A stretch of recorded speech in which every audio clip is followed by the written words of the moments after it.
நேயர்கள் அனைவருக்கும் அண்ணா சீரியலின் சுவாரஸ்யமான கதைப்பகுதி.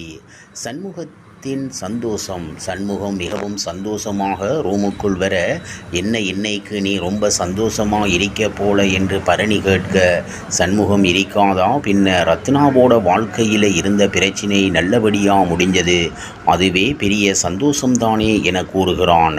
பரணி சூசகமாக நாளைக்கு என்ன நாள் தெரியுமா என்று கேட்க, சண்முகம் நாளைக்கு என்ன ஒன்றும் இல்லையே எனச் சொல்ல, பரணி அதை நினைத்து கவலைப்படுகிறாள். தங்கச்சிகளை பற்றி மட்டும்தான் நீ எப்போதுமே யோசிப்ப, என்ன பற்றியெல்லாம் எங்கு நினைக்க போற அப்படி என்று மனதுக்குள்ளே நினைத்து கொள்கிறான். சௌந்தரபாண்டி திட்டம் போடும் நிலையில் பரணியின் பிறந்த நாள் கனி மூலம் சண்முகத்துக்கு தெரிய வருகிறது. எனவே பரணிக்கே தெரியாமல் தங்கத்தில் செயின் வாங்கி கொடுத்து அவளை சர்ப்ரைஸ் பண்ண நினைக்கிறான். இப்படியான நிலையில் அடுத்து நடக்கப் போவது என்ன என்பது குறித்து பார்க்கலாம்.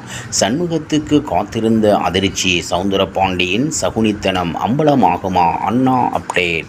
அண்ணா சீரியலில் எப்படியும் சண்முகம் குடும்பத்தை பிரிக்க நினைக்கும் சௌந்தரபாண்டி தற்போது ஆடும் சகுனித்தனம் அம்பலம் ஆகுமா என்பது பற்றி தெரிந்து கொள்வோம். பரணி தான் ரத்னா நிலைமைக்கு காரணம் என சண்முகம் கூறியதால் வீட்டிலிருந்து வெளியேறி நேற்று தன்னுடைய அப்பா சௌந்தரபாண்டி வீட்டுக்கு பரணி சென்ற நிலையில் இன்று நடக்கப் போவது என்ன என்பது குறித்து பார்க்கலாம். பரணி சண்முகத்தின் வீட்டிலிருந்து நடுராத்திரியில் சௌந்தரபாண்டி வீட்டுக்கு வர, பாக்கியம் இந்த நேரத்தில் நீ என்னடி இங்க வந்திருக்க என அதட்டலாக பேச, வீட்டுக்கு வந்த பொண்ணை வானு சொல்லாமல் இப்படியா கேள்வி கேட்ப என பாக்கிய மீது பரணி கோவப்படுகிறாள்.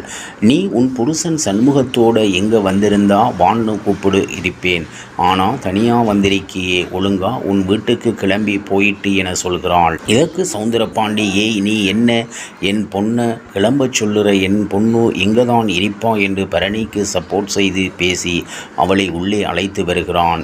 பண்ணி பேசுகிறாரு அப்படியே என்று கேட்க, அவ சண்முகத்துக்கிட்ட சண்டை போட்டு வந்திருக்கா, இதையே காரணமாக வச்சு அவங்க 2 பேரையும் பிரிக்க போறேன் சௌந்தரபாண்டி திட்டம் போடுகிறார் என்பது இவர்களுக்கு தெளிவாக தெரிய வருகிறது. சௌந்தரபாண்டியின் திட்டம் பாண்டியம்மாவுக்கு புரிகிறது. பாண்டியம்மா, என்னடா இவர் இப்போ திடீரென்னு பரணிக்கு சப்போர்ட் பண்ணி பேசுகிறாரு அப்படின்னு கேட்க, அவ சண்முகத்துக்கிட்ட சண்டை போட்டு வந்திருக்கா, இதையே காரணமாக வச்சு அவங்க 2 பேரையும் பிரிக்க போறேன் என திட்டம் போடுகிறார். பின்னர் பரணி பாக்கியத்திடம், அப்பா என்னையும் சண்முகத்தையும் பிரிக்கத்தான் எனக்கு சப்போர்ட் செய்து பேசுகிறாரு என்பது எனக்கு நல்லாவே புரியும், அதை நான் பார்த்துக்கிறேன் என்று சொல்கிறாள். மறுபக்கம் சண்முகம் தூக்கம் வராமல், நான் உன்னை புரிந்து கொள்ளலையா என்று புலம்புகிறான்.